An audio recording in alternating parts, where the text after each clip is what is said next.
اعوذ باللہ من الشیطان الرجیم، بسم اللہ الرحمن الرحیم۔ السلام علیکم۔ Muhammad Siddique, assistant sub inspector, لا inspector, police training school, Rawalpindi.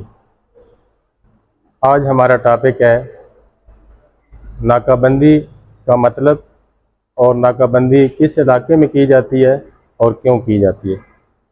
ناکہ بندی سے مراد کسی جگہ کو گھیرے میں لینا ہے۔ جب کسی علاقہ میں جرائم کی شرح بڑھ جاتی ہے تو ایسے مقامات یا راستے جو عموماً ملزمان اختیار کرتے ہیں، ناکہ بندی لگائی جاتی ہے۔ عام طور پر ناکہ بندی بندرگاہوں، دریاؤں کے پلوں، قبرستانوں، کھنڈرات یا دیگر ایسے مقامات جہاں سے مجرمان کا گزرنا ہو یا جہاں ملزمان مال مسروقہ تقسیم کرتے ہوں، وہاں پہ لگائی جاتی ہے۔ ناکہ بندی کے متعلق ہدایات۔ ناکہ بندی والی جگہ کا انتخاب کافی غور و فکر کے بعد کیا جائے۔ مقام ناکہ بندی کو خفیہ رکھنا چاہیے۔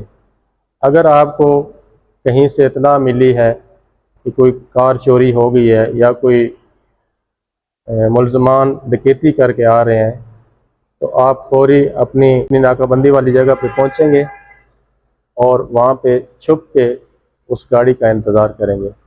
جو ہی وہ گاڑی قریب آئے گی تو آپ ایکشن کریں گے، نہ کہ آپ روڈ پہ سامنے ان کو نظر آئیں گے تاکہ وہ بھاگنے میں کامیاب ہو جائیں۔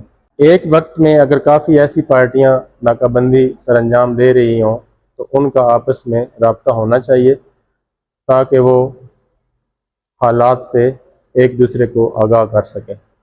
ناکہ بندی پر جانے سے پہلے اسلحہ امونیشن کو اچھی طرح چیک کر لینا چاہیے۔ ناکہ بندی کے دوران کوئی بھی پولیس افسر کسی دوسرے پولیس افسر کو اونچی آواز سے یا نام لے کر نہیں پکارے گا۔ ناکہ بندی کے دوران سگریٹ نوشی اور موبائل کا استعمال بالکل نہیں کرنا چاہیے۔ ناکہ بندی عموماً ان علاقوں میں کی جاتی ہے جن علاقوں میں جرائم کی شرح بڑھ جائے، اس کو روکنے کے لیے ناکہ بندی کی جاتی ہے۔ السلام علیکم ورحمۃ اللہ۔